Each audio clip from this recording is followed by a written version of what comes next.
और इस खबर पर हमारे सहयोगी आकाश हमारे साथ जुड़ गए हैं ज्यादा जानकारी के साथ। आकाश, इस खबर पर लगातार नजर बनाए हुए हैं। आकाश, 1980 के दशक से ये जो काम था ये शुरू किया मछली परिवार ने और वहीं से काले कारनामों की शुरुआत हुई, एक तरीके से नींव रखी जानी शुरू हुई। लेकिन बड़ा सवाल ये है कि सालों से ये सब कुछ चलता रहा और किसी का ध्यान इस तरफ नहीं गया। और बिल्कुल ध्यान तब गया ज्योति, जब एम्प्टी ड्रग्स, इसके साथ ही लड़कियों के शोषण और आर्म्स की सप्लाई की बात सामने आई, तब प्रशासन ने इनकी जमीनों को खंगालना शुरू किया। यानी कि कहां पर अवैध कब्जा करके घर बनाया गया है, कहां पर वैध तरीके से घर बनाया गया, इसके पहले किसी की कोई नजर नहीं गई। इतने सालों तक राजनीतिक रसूख के दम पर मछली परिवार ने एक अपना दबदबा उस क्षेत्र में बनाया। न सिर्फ उस क्षेत्र में बल्कि भोपाल में भी उसने काफी हद तक लोगों को डराया, धमकाया और अपना एक खौफ काबिज करने की कोशिश की। मछली परिवार के सबसे अहम सदस्य शफीक मछली भारतीय जनता पार्टी से जुड़े हुए थे। उसके परिवार के कुछ और सदस्य भी बीजेपी के अल्पसंख्यक मोर्चे से संबंध रखते थे और बड़े नेताओं का यहाँ पर जिस जगह पर कार्रवाई हुई है वहाँ आना जाना था। इसके साथ ही कई बड़े नेताओं के साथ यासीन सावर और शारिक मछली, इन तीनों की तस्वीरें भी कई मर्तबा सामने आ चुकी हैं। बड़ी बड़ी पार्टियां यहाँ पर आयोजित की जाती थी। जो घर जमींदोज किया गया है, यहाँ पर 11 आलीशान ऐसे कमरे थे जहाँ पर वीआईपी लोगों को सुविधाएं दी जाती थी। यहाँ वीआईपी लोगों के बैठने, रुकने, पार्टी करने के पूरे इंतजाम थे। कल जब हम मौके पर पहुंचे तो हमने दिखाया था कि किस तरीके से ट्रॉफियां, वहाँ पर बड़ी बड़ी ट्रॉफी उनके घरों पर रखी थी और जो पार्टियां होती थी उसके लिए बाकायदा सामान भी था।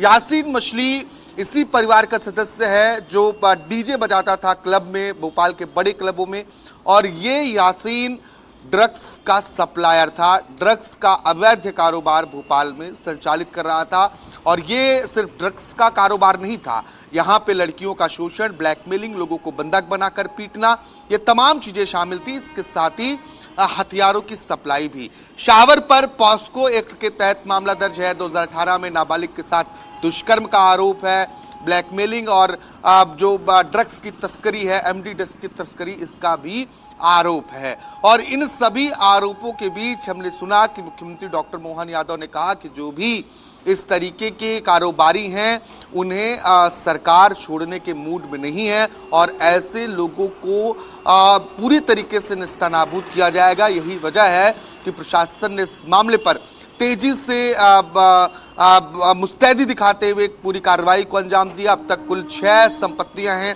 जिनकी कीमत करीब 150 करोड़ रुपए के आसपास आंकी गई है। इन्हें पूरी तरीके से ध्वस्त किया जा चुका है। आकाश, आपके पास लॉटरी, हमारे साथ ब्रजेश पांडे जुड़ गए हैं, प्रवक्ता हैं बीजेपी के।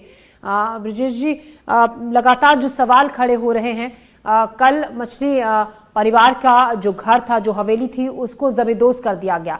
लेकिन सवाल ये खड़ा होता है कितना बड़ा साम्राज्य फैल गया सालों से। तमाम तरीके के जो अवैध कारोबार हैं वो फैला लिए गए, लेकिन कानो कान किसी को भनक तक नहीं हुई। भनक हुई भी तो शायद उसको अनदेखा कर दिया गया। राजनेताओं के साथ, बड़े बड़ी पार्टियों के नेताओं के साथ उठना बैठना होता रहा और सब कुछ उन सबके नाक के नीचे चलता रहा। देखिए ज्योति जी, बहुत स्पष्ट बात है। मध्य प्रदेश के मुख्यमंत्री माननीय मोहन यादव जी और उनकी सरकार जो जीरो टॉलरेंस की नीति पर कार्य करती है, जैसे ही ये विषय संज्ञान में आया कि एक व्यक्ति जो ड्रग्स तस्करी, दुष्कर्म से लेकर के बहुत सारे आरोपों में घिरा हुआ है और उसके आरोप सिद्ध हुए हैं, वो शाहवर मछली और उसका भतीजा यासीन का परिवार, तो उन्होंने इसकी कोठी को तत्काल जमींदोज करने का निर्देश दिया। हद हो गई जब कांग्रेस और कुछ लोगों ने कल वहां पर इस बात की आपत्ति किया कि साहब ये तो सुप्रीम कोर्ट की गाइडलाइन है। सुप्रीम कोर्ट की गाइडलाइन, कोई व्यक्ति अगर अवैध रूप से सरकारी जमीन पर कब्जा करके आलीशान कोठी बनाता है और 5 मंजिला कोठी बनाता है, तो इस तरह की कोई गाइडलाइन सुप्रीम कोर्ट में नहीं है कि उसकी जमीन, उसके मकान को गिराया नहीं जा सकता। वो तो उन प्राइवेट मकानों के लिए है।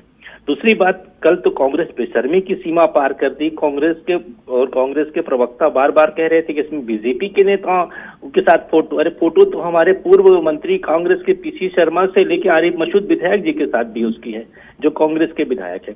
तो अपराध या अपराधी किसी व्यक्ति का नहीं होता, किसी दल का नहीं होता, उसका उद्देश्य होता है कि किस समाज में इस तरह का अपराध करना और इस तरह के समाज के वातावरण को विषाक्त करना। कोई भी व्यक्ति हो, कितना भी बड़ी पहुंच वाला क्यों न हो, मध्य प्रदेश में मोहन यादव की सरकार उसके साथ कठोरता के साथ जितना कड़ी से कड़ी कार्रवाई हो सकती है कड़ी कार्रवाई करेगी।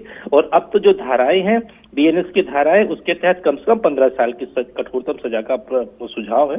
मैं समझता हूं ये एक अच्छी पहल है और इससे क्या होगा कि जो भी ड्रग्स के कारोबार में संलिप्त हैं, चाहे वो एमडी ड्रग्स की बात हो, चाहे कोई भी सिंथेटिक पदार्थ हो, या चाहे कोकीन का मामला हो, अफीम का मामला हो, कैनबिस का मामला हो, इस तरह की जो भी गतिविधियों में संलिप्त हैं उन सबको इससे एक नजीर मिलेगी। अमित तावरे प्रवक्ता कांग्रेस भी हमारे साथ जुड़ गए। अमित जी, स्वागत है आपका हमारे शो में। लेकिन सवाल यही उठ रहा है बार बार अमित जी, अब कार्रवाई जरूर हुई है लेकिन बिना राजनीतिक संरक्षण के इतना ज्यादा ये साम्राज्य फैलाना संभव नहीं था। देखिए, ये बिल्कुल आईने की तरह साफ बात है।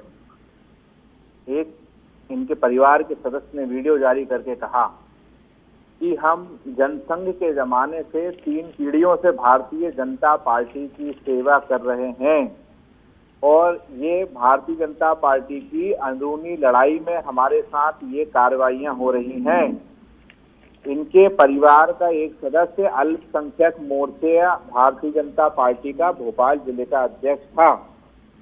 तो ये बात कहना कि भारतीय जनता पार्टी से संबंध नहीं है, मुझे लगता है ये भारतीय जनता पार्टी के नेता पब्लिक को गुमराह करना छोड़ें। और ये कोई छुपी हुई बात नहीं थी। इस परिवार के सदस्यों के बड़े बड़े फ्लैक्स लगते थे भोपाल में, बड़े बड़े टूर्नामेंटों में भारतीय जनता पार्टी के नेता जाते थे।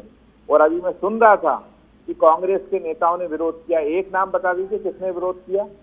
बल्कि ये शिकायत की गई है हमारे कांग्रेस नेता प्रकाश चौकसे जी के द्वारा कि इनकी तो जो सोसाइटी, जो मछलियों की जो सोसाइटी बनती है डैम की, उसमें भी मरे हुए व्यक्तियों के नाम पे इन्होंने ठेके लिए थे। तो ये तो सरकार सत्ता के दबाव के कारण ये सब चीजें हो रही थी। इतना बड़ा साम्राज्य जो है वो एक दिन में खड़ा नहीं होता जी। और आप कल्पना करिए कि वो भारतीय जनता पार्टी की सरकार जो भोपाल में किसी गरीब आदमी को 6 घंटे एमपी नगर में ठेला लगाने नहीं देती कि आप अतिक्रमण में ठेला लगाए हो, उसका ठेला जब्त कर लिया जाता है। ये 100 करोड़ की जो सरकारी जमीनों पर हवेलियां बन गई और उसकी ओर सरकार का इंटेलिजेंस सिस्टम का ध्यान नहीं गया। मुझे नहीं लगता कि ये बगैर सरकार के भारतीय जनता पार्टी के नेताओं की कृपा के बगैर ये सब चीजें हुई होंगी। जी जी ब्रजेश जी, बिल्कुल सवाल तो बार बार यही खड़ा हो रहा है कि कैसे इतना सरकारी जमीनों पर कब्जा कर लिया गया, ड्रग का गोरख धंधा इस तरीके से फैल गया। हमारे सहयोगी आकाश जो इस खबर पर लगातार नजर रखे हुए हैं, तमाम रिएक्शंस भी वो ले रहे हैं इस केस से जुड़े हुए। आकाश, हमारे साथ जिस तरीके से ब्रजेश पांडे का ये कहना है कि अब कार्रवाई हुई, प्रवक्ता बीजेपी और एक्शन लिया गया, हमारी सरकार ऐसे किसी भी काम को टॉलरेट नहीं करेगी और तुरंत उस पर एक्शन लिया जाएगा। आप कोई सवाल अगर अमित तावरे या फिर ब्रजेश पांडे से पूछना चाहते हैं? बहुत अच्छी बात है, बहुत अच्छी बात है ज्योति, ऐसे मामलों को टॉलरेट करना भी नहीं चाहिए और मुझे लगता है कि शायद थोड़ी देर हो गई ब्रजेश जी से, इसीलिए मेरा सवाल भी है। ब्रजेश जी, इतने लंबे वक्त से 6 अवैध संपत्तियां खड़ी कर ली गई। 150 करोड़ रुपए बहुत बड़ी संपत्ति होती है, 150 करोड़ की किसी की नजर ही नहीं गई। बड़े बड़े लोग आते रहे, मंत्री नेता सब जाते रहे उस बंगले पर मछली परिवार से मिलने, लेकिन जब ड्रग्स का मामला सामने आता है, जब उसे माफिया पाया जाता है, तभी कार्रवाई होती। क्या इसके पहले ये कार्रवाई हो जाना चाहिए था, ऐसा नहीं लगता आपको? जो कार्रवाई हुई आकाश जी, वो मध्य प्रदेश के यशस्वी मुख्यमंत्री डॉक्टर मोहन यादव जी के हस्तक्षेप के बाद हुई। पहली बात, आप कुछ चीजें समझिएगा लीगल रूप से। कल मुख्यमंत्री जी ने, और जो मध्य प्रदेश के अंदर 92 करोड़ की एमडी ड्रग्स डील हुई थी, जिसके तुर्की में बैठा सलीम उर्फ डोला इस तरह की कार्रवाई में इन्वॉल्व था, उसके खिलाफ भी कार्रवाई, इसके संबंध अंडरवर्ल्ड से थे। इसके खिलाफ जो कल कार्रवाई, आज कार्रवाई हुई, शाम 5-6 बजे तक चली, शाहवर मछली और उसके भतीजे के खिलाफ ये भी कार्रवाई मुख्यमंत्री जी के निर्देशन पर हुई। अब समझिए, उसके बाद ये अभी हमारे कांग्रेस के प्रवक्ता कह रहे थे कि एक नाम बता दीजिए। मैं इनको बता रहा हूँ, 5 लोग कांग्रेस के खड़े थे चौकसे जी के अलावा। एक नाम था सुमन सोलंकी का, एक कांग्रेस के नेता है भारत सिंह, वो खड़े थे, अब्दुल वहीद खान खड़े थे, अब्दुल जहीद अंसारी खड़े थे, कोई राकेश चौबे खड़े थे। 5-6 नेता खड़े थे, संरक्षण दे रहे थे और एक वकील को भी खड़े कर रखे थे। वकील साहब तर्क नहीं कुतर्क दे रहे थे कि सुप्रीम कोर्ट की गाइडलाइन है, ऐसे आप नहीं गिरा सकते किसी का आप मकान, अरे भाई, सुप्रीम कोर्ट की गाइडलाइन सरकारी जमीन पर मकान खड़ा करने के आधार पर उसको कभी भी नेस्तनाबूद कर सकती, कभी भी जमीन रोज कर सकती, ये भी उनको पता होना चाहिए। ऐसी कोई गाइडलाइन सुप्रीम कोर्ट की नहीं है। दूसरी बात, वकील साहब ये आरोप लगा रहे थे कि आपने हमको नोटिस नहीं दिया, कांग्रेस के नेता भी ये आरोप लगा रहे थे। नोटिस जो है आज की नहीं दी है, नोटिस उनको 30 जुलाई को भेज दिया गया था कि भैया आप अपना मकान गिराओ या खाली करो। उसके बाद भी जब ये अड़े रह गए तब भी प्रशासन ने इनको टाइम दिया कि अपना, ठीक है, वो ये कह रहे थे कि साहब उनके जरूरी सामान रखे हैं, उनको टाइम दिया गया कि भैया अपने जरूरी सामान जो रखे उसको भी निकाल लो 45 मिनट का। अब इससे ज्यादा ये तो किया गया, लेकिन एक मानवता के बाद भी जब जो लोग ड्रग्स के कारोबार में इन्वॉल्व हैं और उस ठीक है ब्रिजेश जी, ब्रिजेश इसका जवाब दे देने दीजिए। जो कांग्रेस पार्टी के प्रवक्ता हमारे साथ जुड़े हुए हैं ब्रिजेश जी, उनके खिलाफ मध्य प्रदेश सरकार कड़ी से कड़ी कार्रवाई करेगी। कांग्रेस पार्टी के प्रवक्ता को इसका जवाब दे देने दीजिए। अमित जी, ठीक है, क्या लगता है आपको? अमित जी, जो नाम जिस तरीके से बताया जा रहा है कि कांग्रेस ने इसका विरोध किया, ब्रजेश पांडे जी बता रहे हैं कि ये तमाम नाम हैं जो शामिल थे विरोध में, क्या कहेंगे इसको लेकर? बड़ा हास्यास्पद बात है ये। भारतीय जनता पार्टी अल्पसंख्यक मोर्चे का जिलाध्यक्ष, तमाम मंत्री विधायक घर जाके पार्टियां करते हो, फोटो आती हैं, शौहर उड़ाते फोटो तो आपके पीसी शर्मा से लेकर आपके विधायक के साथ है, वर्तमान विधायक के साथ, उस पर तो आप कोई कमेंट नहीं कर रहे हैं। मैं आपको फोटो भेजता हूँ पीसी शर्मा जी के साथ, फोटो पीसी शर्मा को माला पहनाते हुए। नहीं, गलत बात है। देखिए, गलत बयानबाजी मत करिए, जनता को गुमराह करने की कांग्रेस कोशिश न करे। मैंने पहले कहा, अपराध कोई भी हो, अपराधी कोई भी हो, उसके साथ बिल्कुल ढिलाई नहीं बरतनी चाहिए। और जो व्यक्ति भी ड्रग्स कारोबार में शामिल हो, जो कॉलेज में, यूनिवर्सिटी में, स्कूलों में ड्रग्स सप्लाई करता हो, ऐसे लोगों के खिलाफ आप सब साथ खड़े होइए। मैं तो कहूँगा कोई राजनीतिक चश्मे से इसको मत देखिए। अगर समाज में इस तरह की लोगों को प्रोटेक्शन मिलना शुरू हो जाएगा तो हम समाज को क्या देंगे, नई जनरेशन को क्या देंगे? माँ बाप बच्चों को भेजते हैं कॉलेज स्कूल में पढ़ने के लिए, यूनिवर्सिटी में पढ़ने के लिए, और वहाँ बच्चे ड्रग्स का सेवन करने लगेंगे तो हम समझते हैं, अमित जी आप तो विद्वान प्रवक्ता हैं वहाँ के, आपको कहना चाहिए कि नहीं सरकार ने अच्छा काम किया है और इस तरह की कार्रवाई से मैं संतुष्ट हूँ।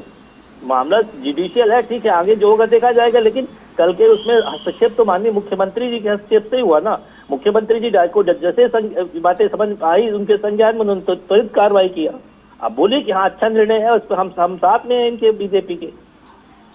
जी ब्रजेश जी, सवाल यही, देखिए राजनीति इस मामले पर ना करके पहले भी आप ही की सरकार थी, लेकिन इतना लेट आखिर क्यों नींद खुली? सवाल यही था, इतनी लेट आखिर क्यों नींद खुली? शुक्रिया ब्रजेश पांडे जी, आप हमारे साथ जुड़े, आपने वक्त दिया। और अमित तावरे जी, आपका भी शुक्रिया। आकाश, जानकारी के लिए, तमाम सवालों के जवाब देने के लिए बहुत बहुत शुक्रिया। हम ताज़ा अपडेट इस खबर से जुड़ा हुआ लगातार आपसे लेते रहेंगे। फिलहाल आप सभी का शुक्रिया।